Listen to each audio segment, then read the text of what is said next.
Ever since the alleged premeditated massacre of the EndSARS protesters by the Nigerian army on Tuesday night, October 20, it has become public knowledge that history may have just been repeating itself. Going down memory lane and the stories history has to tell, many Nigerians have come to realize that both the past and the present government have been in the habit of using excessive force against innocent groups they may consider a threat. Sadly, it was discovered that they do not only perpetrate these massacres using security forces but also lie and blatantly gaslight Nigerians on their vision of events. In light of this, we will be going over 4 sad and shocking massacres allegedly perpetrated by the Nigerian government and the army. They may be sad stories, but they don't deserve to be buried in history. Hello guys, it's T-Code here for African Glitz. 1. 1999 OD Massacre.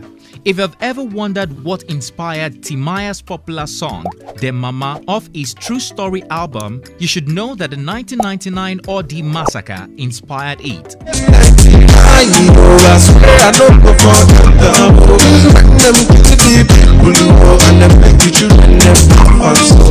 How did it happen?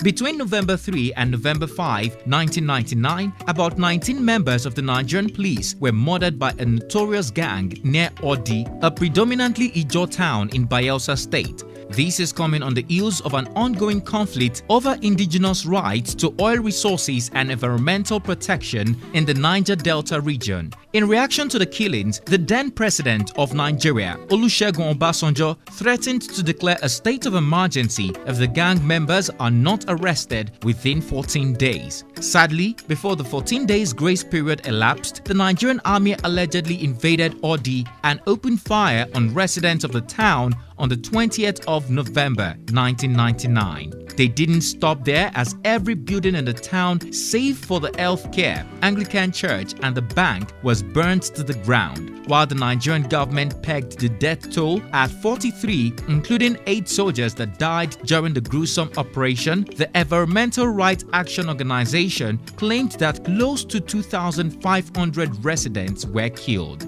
Indigents of Odi town who were able to escape would later disclose that the attack on the town continued for 2 straight weeks, and on the return of Odi after the attack, the only river in the town was blood red. Also, they claimed that even in their grieving state, they were forced to bury dead bodies till the year came to an end. While it is widely believed that former President Olusegun Obasanjo and his Vice President Atiku Abubakar ordered the gruesome massacre, the Nigerian army has continued to defend its action, saying the gang ambushed it on their way to Odi. Taking legal actions against the government, a federal high court will later order the federal government to pay 37.6 billion naira as compensation to the people of Odi in February 2013. Yet, they delayed the payment. But following threats from the US and UK government, the Goodluck Jonathan-led administration decided on an out-of-court settlement and paid the people of Odi 15 billion naira in May 2014.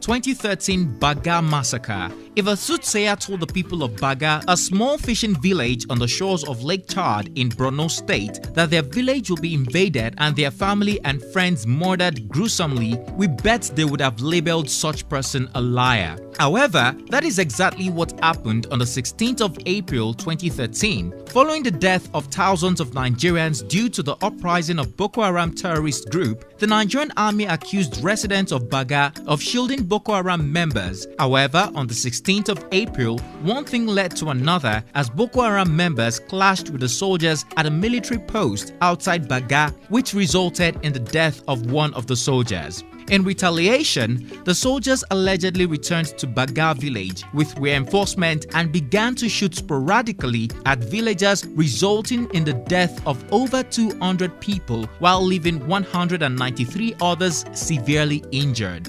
Many who attempted to flee the massacre to a neighboring country, Chad, reportedly drowned in Lake Chad. It didn't end here, as the soldiers were also accused of dousing homes in the village with petrol and burning over 2,000 buildings to the ground. while survivors of the massacres as well as the human rights organizations accused Nigerian army of carrying out the massacre. The Nigerian army has denied the allegations, saying that Boko Haram members were responsible for the massacre. The Nigerian army further declared that only 30 Boko Haram members, 6 civilians and 1 soldier died in the clash, and Boko Haram members started the fire. Up till this moment, no compensation has been given to the people of Baga. 2015 Zaria Massacre. While protesting peacefully and unarmed on Saturday, December 12, 2015 in Zaria, Kaduna State, about 348 Shia Muslims who are members of the Islamic movement of Nigeria were gruesomely massacred by the Nigerian army. 347 bodies were also allegedly buried secretly in a mass grave by the army to cover their act, but the general public had already got wind of the massacre. The leader of the Islamic movement of Nigeria, Ibrahim Zakzaki, was also injured and captured alongside his wife and other members of the group. Responding to the accusations, the Nigerian army claimed that it was forced to carry out the carnage due to a failed attempt by the Shiite to assassinate the Nigeria Chief of Army Staff, Tukur Buratai. The Nigerian army is also yet to explain why they buried the bodies hurriedly without the permission of their family. Meanwhile, human rights organizations have insisted that the attack was premeditated as the protesters were not armed. A judicial inquiry panel formed by the Kaduna State government to investigate the 2015 Zaria massacre of the 348 Shiite Muslims has also made no headway since.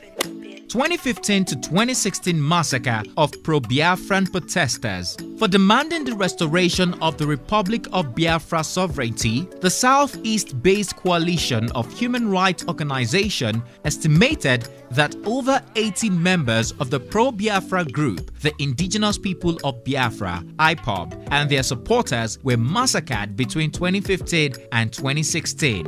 During a peaceful protest by IPOB members on the 2nd of December 2015 in Onitsha, over 15 people lost their lives in the attack by the Nigerian police.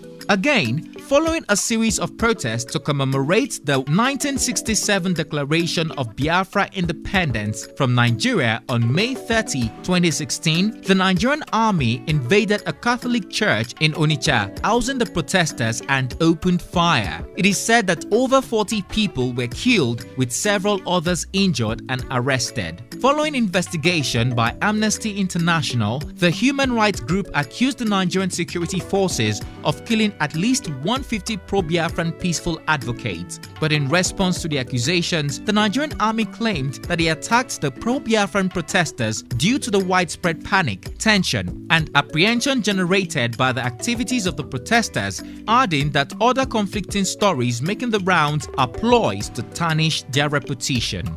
And there you have it. It looks like the Nigerian government and army have every excuse and justification for their immoral act, and the Lekki toll gate incident is no exception. The Nigerian army is claiming that they were never at the scene of the incident and any video of them being there was photoshopped. At this point, all we can say is, may history be kind to us all.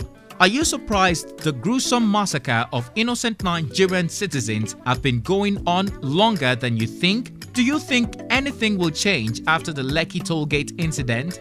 Share your opinion in the comment section down below. If you found this video informative, please give it a thumbs up and share. Don't forget to check out our channel for more interesting African stories and news we know you'll like. Subscribe to get notification whenever we drop a new juicy video to keep you updated. Thanks for watching and see you on our next one.